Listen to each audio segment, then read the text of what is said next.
little bit deeper and then try to make some predictions about reactions. Writing out the specifics of what exactly is happening in the reaction, or as detailed as possible what's happening in the reaction. And so the first thing we're going to talk about are electrolyte properties here. So we talked about solubility. Solubility and electrolyte are two things that we consider. Electrolyte, to understand the electrolyte properties, we have to look at this kind of light bulb apparatus, light bulb conductivity apparatus. And so these are the wires here for this. So electricity is going in here, going through here, and then through the light bulb. If the wires aren't touching, then there's no electricity flow here. And so the light bulb doesn't light up. It doesn't have to be electrons that conduct electricity. We could have other species, as long as they have a charge, they'll conduct electricity. And so if we look at this one, we put the light bulb apparatus in this. This is an ethanol solution. So here we have the ethanol molecule. The first thing we ask is, ethanol soluble in water? And the answer is, well, ethanol uses a different set of rules. The rules for molecular compounds can be boiled down into one sentence, which would be what? You recall the solubility rules for molecular compounds is a simple phrase. It starts with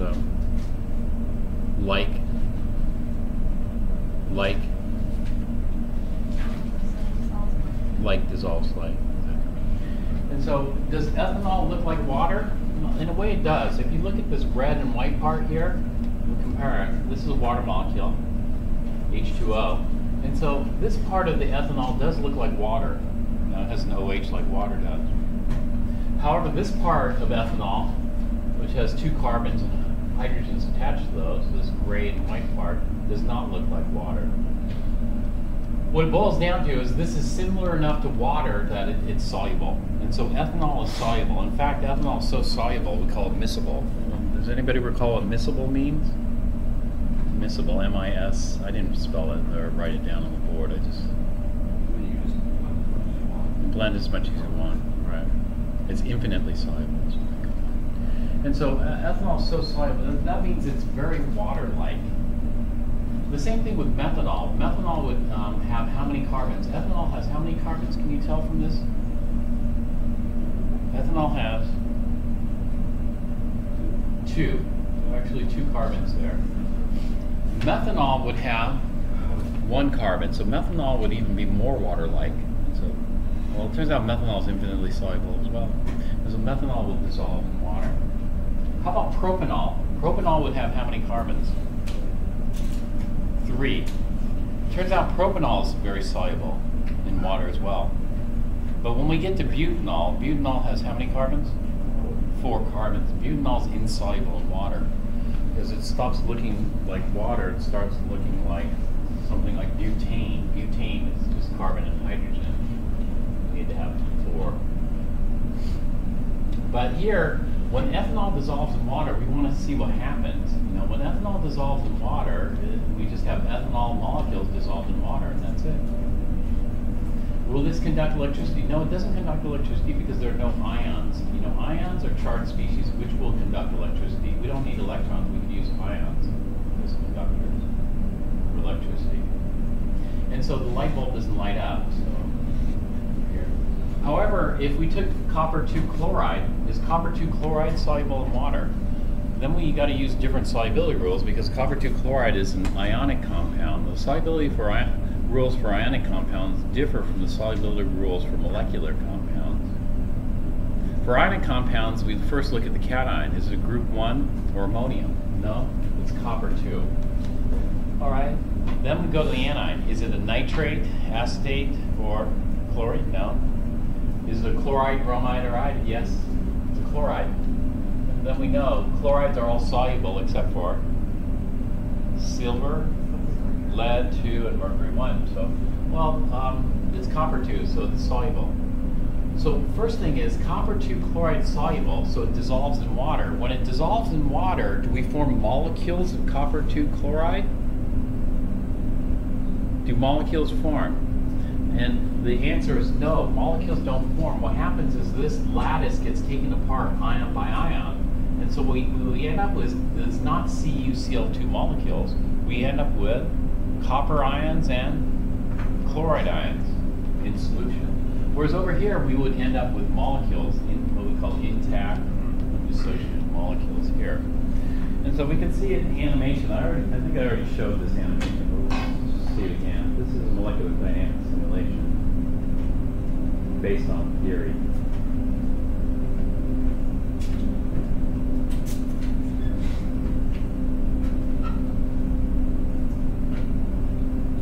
That's it. Just check.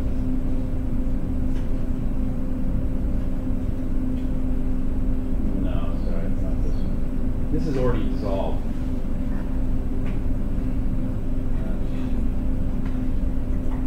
Yes, I got rid of it. So,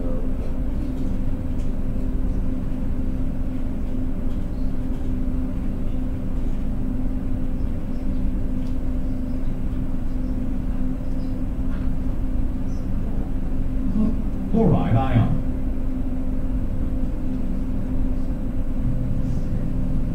Sodium chloride crystals are held together by attractive forces between the positively charged sodium and negatively charged chloride ions. When a crystal of sodium chloride is placed into water, the hydrogen ends of polar water molecules attract the negatively charged chloride ions and gradually surround them. Likewise, the oxygen ends of water molecules are attracted to and surround the positively charged sodium ions. The hydrated ions drift away into the solution, allowing new water molecules to surround newly exposed ions. Gradually, the entire crystal dissociates into solution.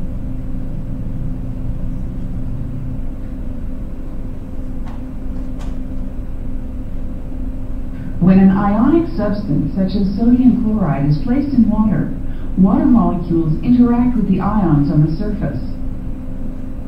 If the salt is soluble, the attractive interactions with water molecules overcome the ionic attractions within the lattice. The saltated ions move off the surface and become separated in solution. Notice that water molecules cluster about the anions with the hydrogens directed toward the negatively charged ion.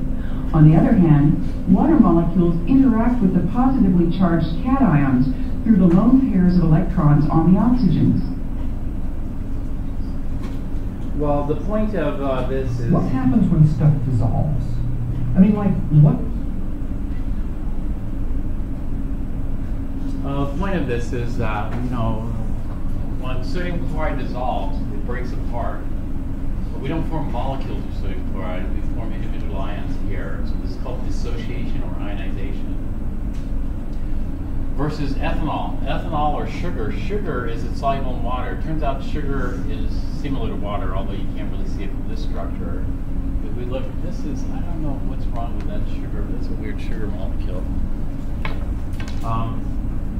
But if we watch this video, it'd probably just show it too. Let's see.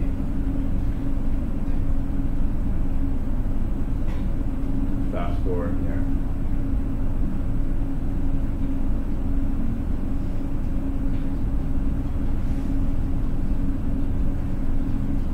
Yeah, so the solid sugar would have these sugar molecules packed together. And so table sugar has a different formula. It's a carbohydrate, so it has carbon. It's called a carbohydrate because it's a carbon, so it's C12. Table sugar would be H22O11. Take a look at the hydrogen to oxygen ratio. Hydrogen to oxygen ratio is 2:1, so it's carbohydrate, water, carbohydrate. These are similar to the water, these are water-like. And so solid table sugar is going to have all these molecules packed together in a lattice like this. We get crystals of sugar. And those crystals of sugar, the water molecules, are going to pull apart the molecules, but they aren't going to break these up into ions. They're just going to separate into molecules. So this is what this person is showing here. This is kind of like we saw the grain of salt breakup, that it's going to break up in a different way. It's going to break up into the individual molecules that made it up. But these molecules are not going to break up into the individual atoms. They're going to stay as molecules, and those molecules are going to start floating around in the water. A big mistake that people make, I don't want you to make this mistake, is they think that when sugar or other covalent compounds dissolve, they think that the atoms that make up the molecule totally break apart. And then you end up with a glass of water that has all these carbon, oxygen, hydrogen atoms just floating around. That does not happen. Big red X. Instead, the molecules stay together. Well, the atoms and the molecules stay together. So this is a big difference between how covalent compounds dissolve. Well, we'll talk about covalent versus ionic, but we haven't gotten there yet. That's it.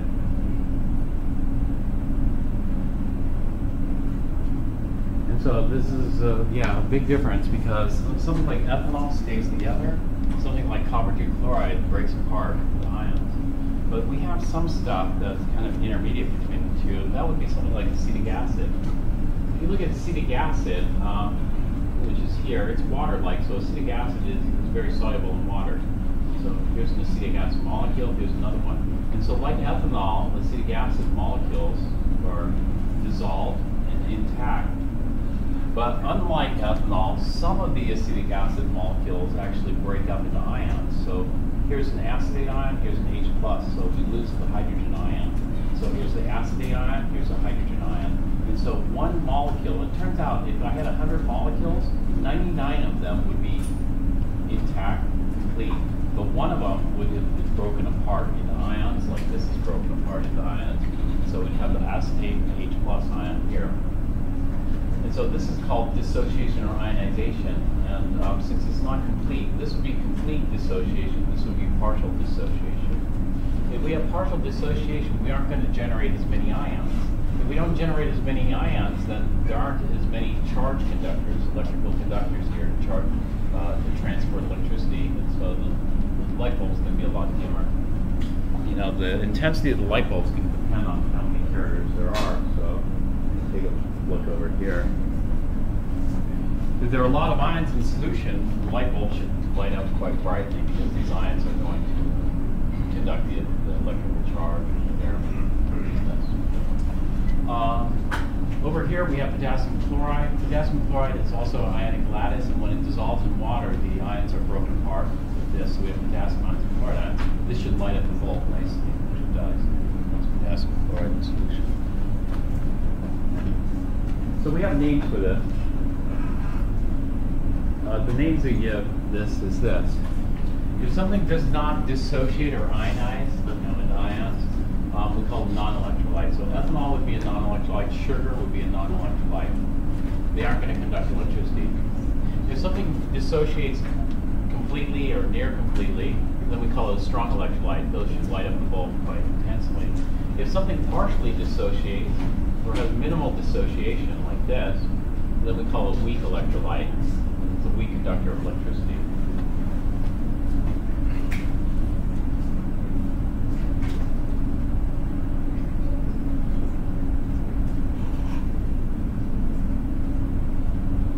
Let's skip this slide here. These metal things are called electrodes, so we'll just put it in there.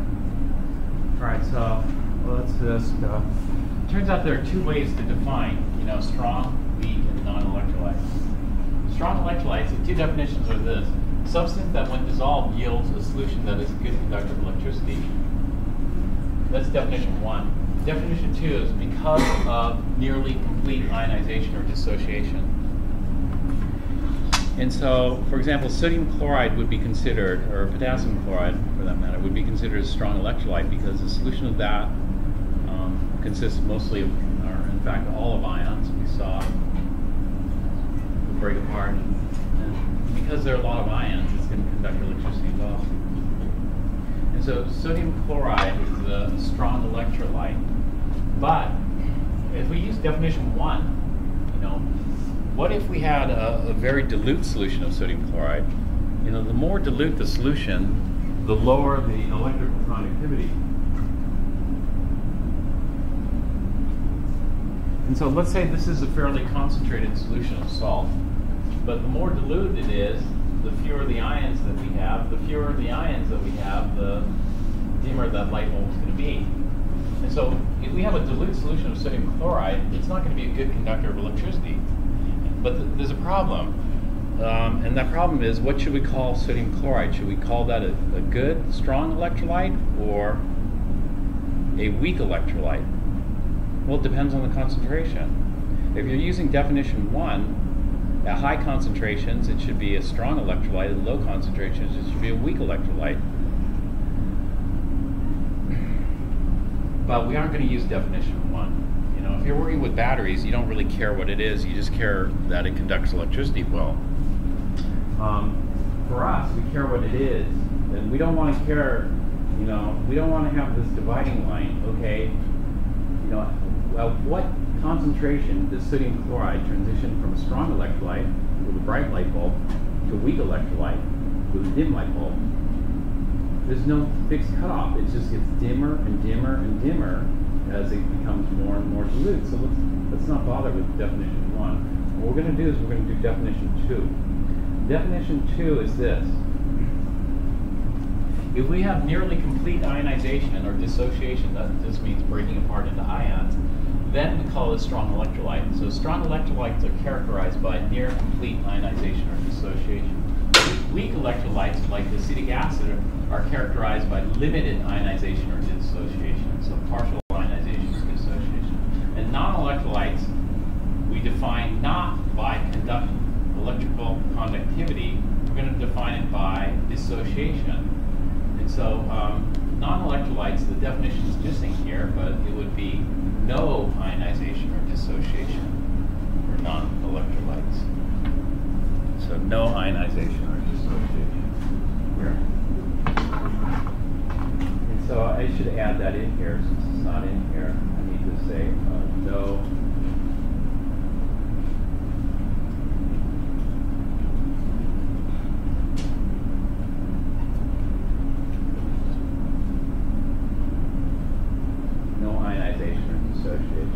So this is basically it. Strong, complete ionization. Weak, partial ionization. Non, no ionization. Ionization, dissociation, used interchangeably. So how do we know if it's strong, weak, or non?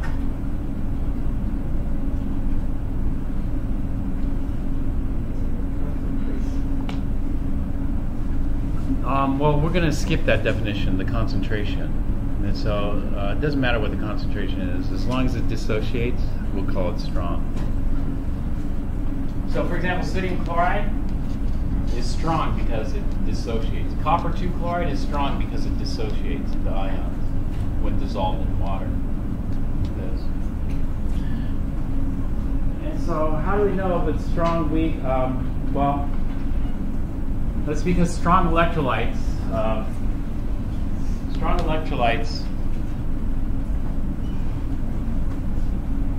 me fix this.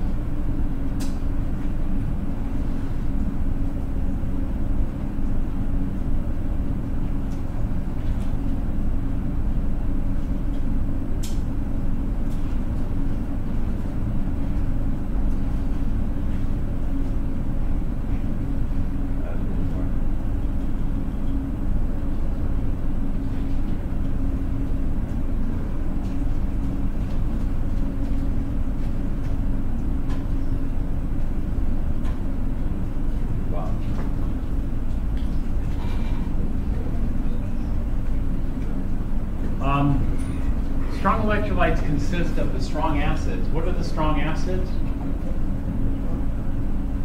Can you name these for me? HCl is called hydrochloric, hydrobromic, hydroiodic, hydronitric, or just nitric? Nitric acid, sulfuric acid, perchloric acid, chloric acid. All these acids ionize or dissociate completely. And so these are strong electrolytes.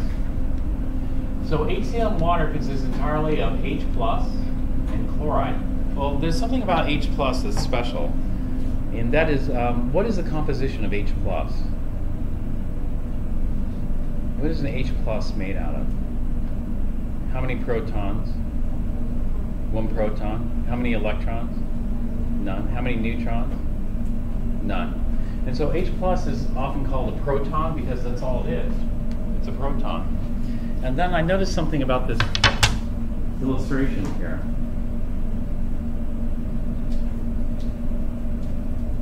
There's something really off about this illustration. Let's take a closer look at this illustration here. What's really off is the scale.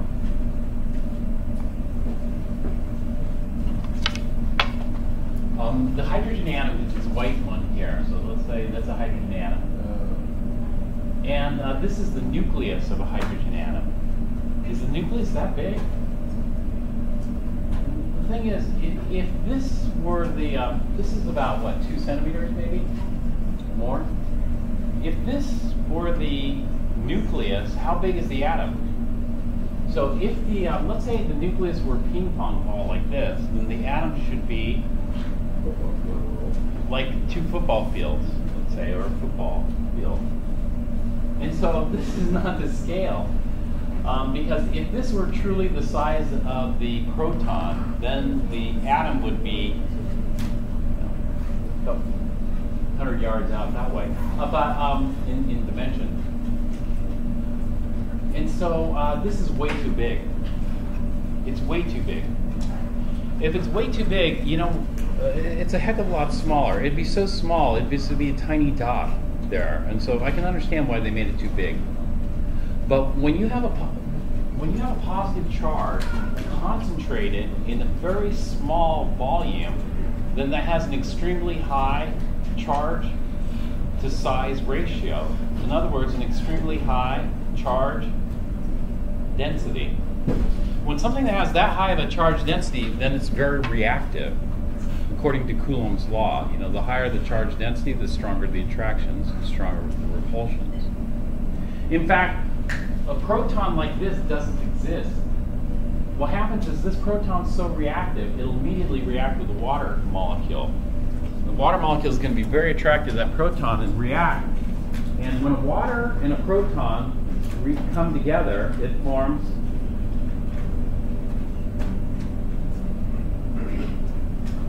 hydronium, H3O+. And so when we see H plus like this, it's not really accurate. You know, H plus is too reactive. It's just a single proton.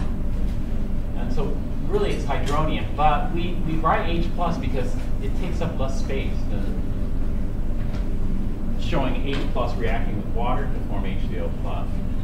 And so what we have is the strong acids, the 7 strong acids, and then the bases. Do you know the strong bases? Can you name these?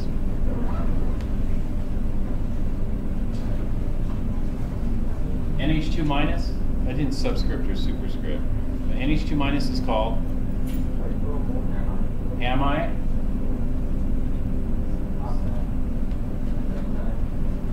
Yeah, those strong bases are also strong electrolytes, and the soluble salts are strong electrolytes.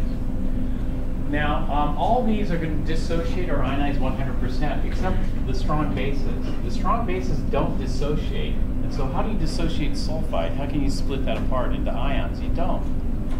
Instead, what the strong bases do is they hydrolyze water completely. Hydrolyzed water just means they react with water or split water. So something like amide reacts or hydrolyzes water completely to form ammonia and hydroxide. Same thing with sulfide. Sulfide is going to react with water completely to form HS minus and OH minus. Okay, we're out of time here, so I'll stop.